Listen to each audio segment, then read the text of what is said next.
It's back on. Let's go. Wait, was that a Porsche?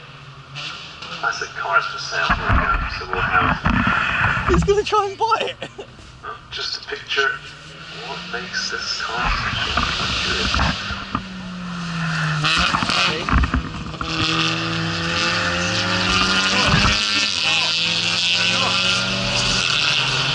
Maybe it stands for semi-automatic. No, but M400. M400, that. And M400. M400s don't look much different than M600. Yeah, I think that means that it has 7-speed DCT gearbox.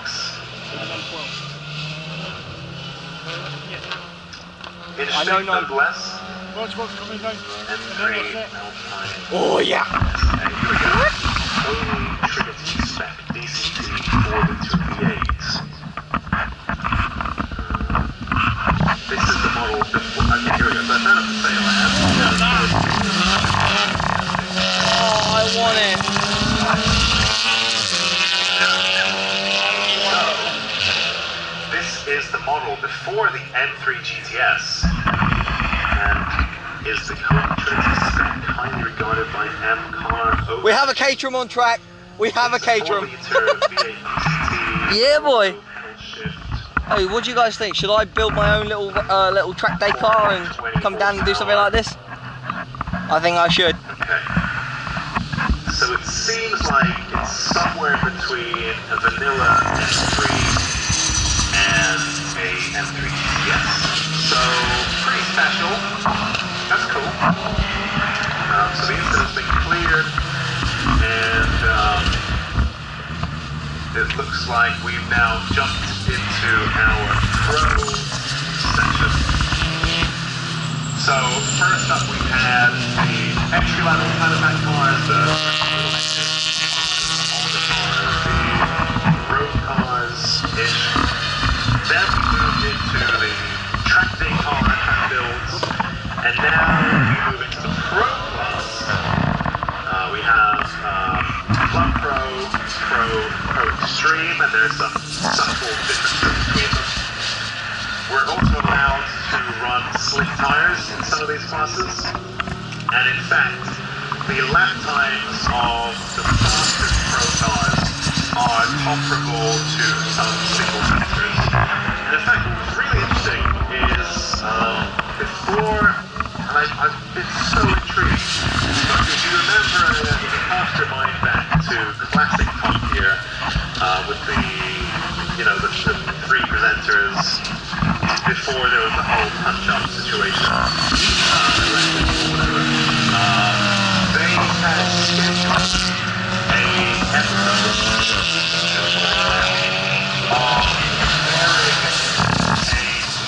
a top Japanese build Red Bull sponsored time attack car, like top time attack car, and a Red Bull Formula 1 car, and they were going to run them head to head. And that would have been such an interesting episode, especially if someone was in time attack. Now that episode never aired because the show got cancelled, but that just gives you an idea of like a top time attack car laps at a almost comparable pace. RX-7, look at that!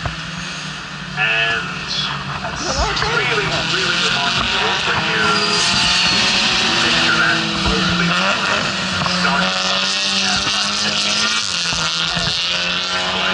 Mitsubishi Evo from the conclusion, and then it's been reworked so much that it's like comparable to the performance. Of course, that doesn't say all pro time attack cars at that level, but like that's the kind of pace that our top pro builders aim for. And in fact, what's really special, speaking of top It's like a little pro terrier. builders, we have Gunstopper 3 here today, driven by Oliver Clark of Roger Clark Motorsports in the Pro Extreme class. So Gunstopper and the three Gobstopper cars, always based on the Subaru. The first Gobstopper was built around the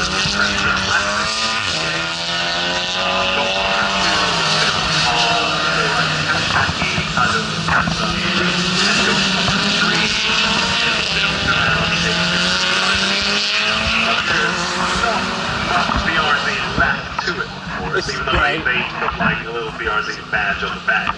So it was quite funny. So Dom Stopper, those of you who don't know, massive time attack royal. And in fact, I want that one so much. That one and a Noble M12 that's here. These days is all like the big fancy manufacturers come in, like Koenigseggs and Ferraris and Aston Martins. They set the runs up the hill, all of this stuff. Well, back in the day,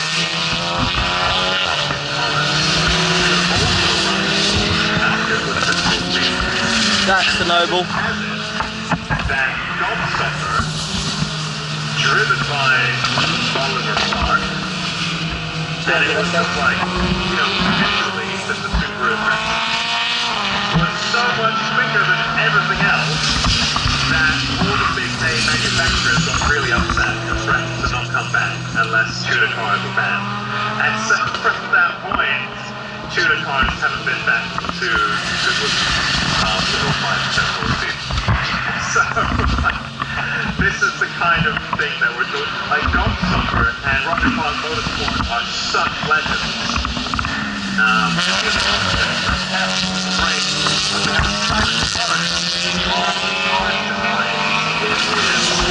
Extraordinary Mitsubishi Evo. You can see the green and black car Simon Morris now heading down the main straight with crazy arrow. And if you're looking at that car, you're thinking, is that a Subaru? Yeah, Subaru's like my little fly or something. Okay, what's up with that? Well, You know that one that was chasing the album? What's great? wheelbase, two-door Evo.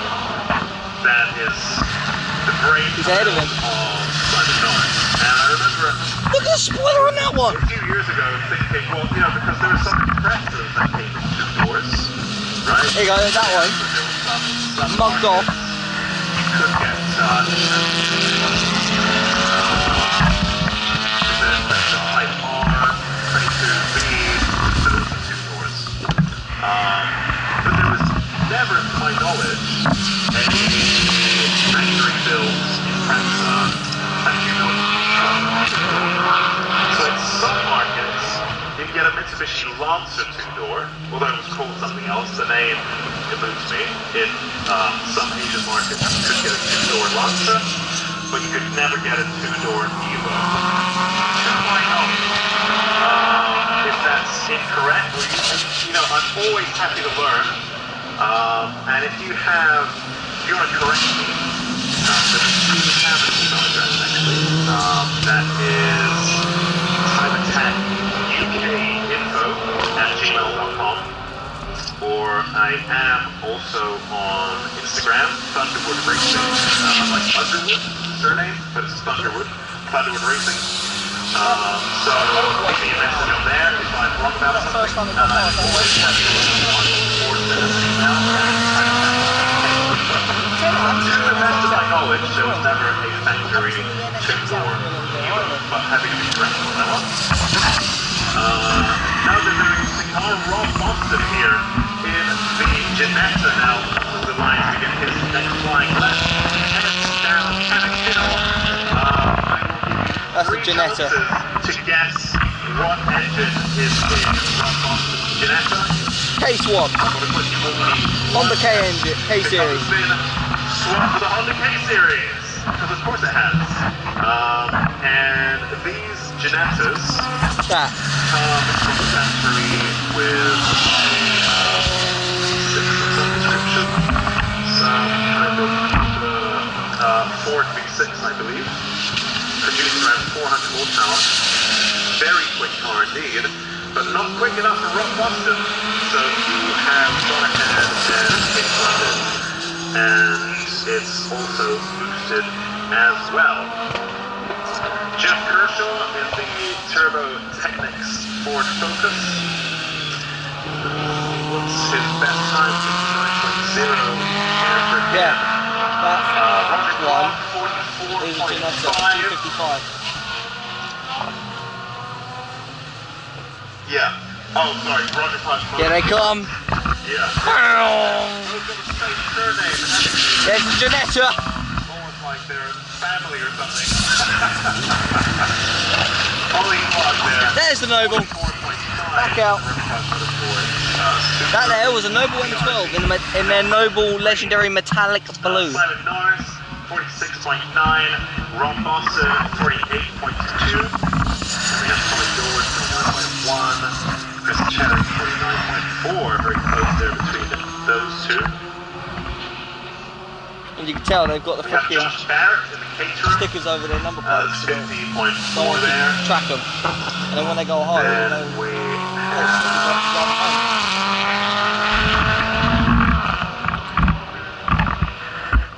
here comes the Noble going up the hill. Here's a Janetta. There comes my favourite British brand. Oh. 8, Car, 5.9, Herschel, just Herschel, 9.0. That's just really loud.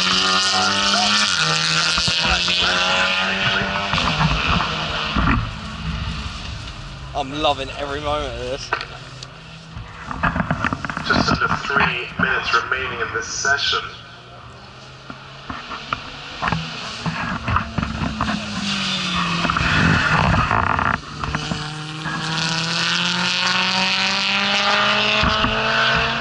It's looking reasonably quiet on track. It was so busy earlier. We have just a few James is cars trapped in left traffic. now. I don't know where, but they ain't up here. Intrigued by the technology. Audi Model 3 in there. It's a battle between the Janetta and the Noble. Current best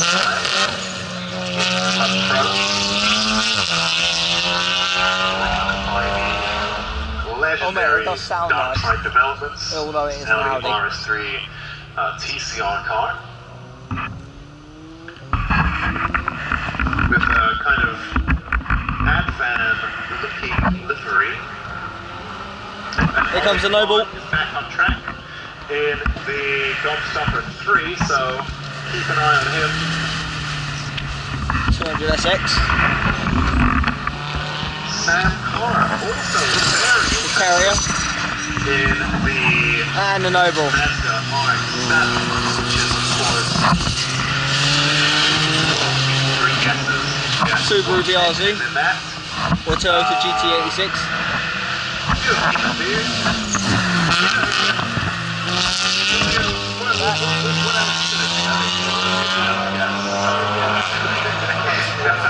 Jumping in there, nobody can hear what I'm saying. He's got no heat in his tyres. Just heckling you there. I'm guessing the RX-7 has No, yeah, a rotary. The question is it 2 rotors? Is it 3 rotors? Is it more? Oh, come on, we don't do rotors in time attack anymore. Oh, do we not? What's the new thing? What's the new thing that everyone's doing? I mean, like, I come from the good one, so it's 2 JZs. So I mean, we've done 2 JZs. We've moved. What's the new thing that everyone is doing? It begins with H and ends with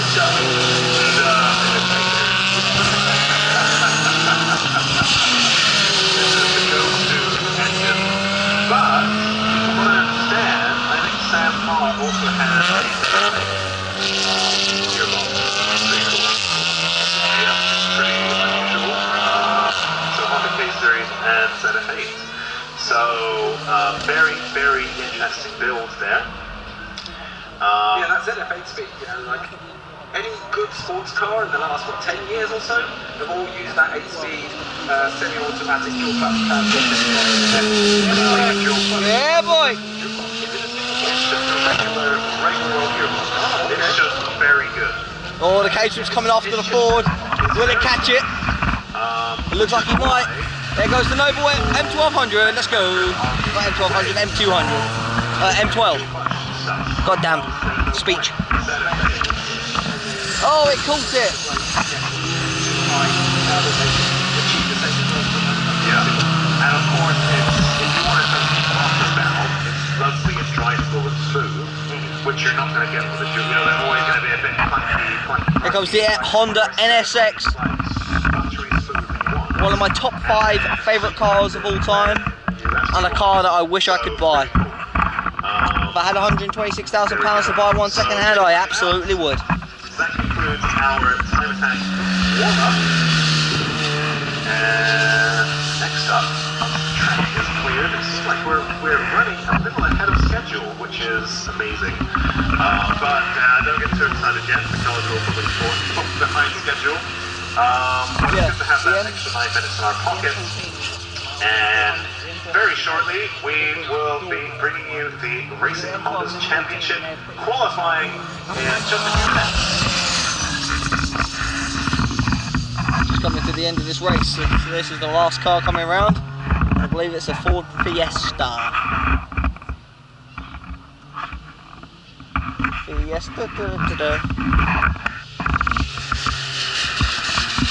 Or a Focus, one of the two. But guys, we'll see you soon.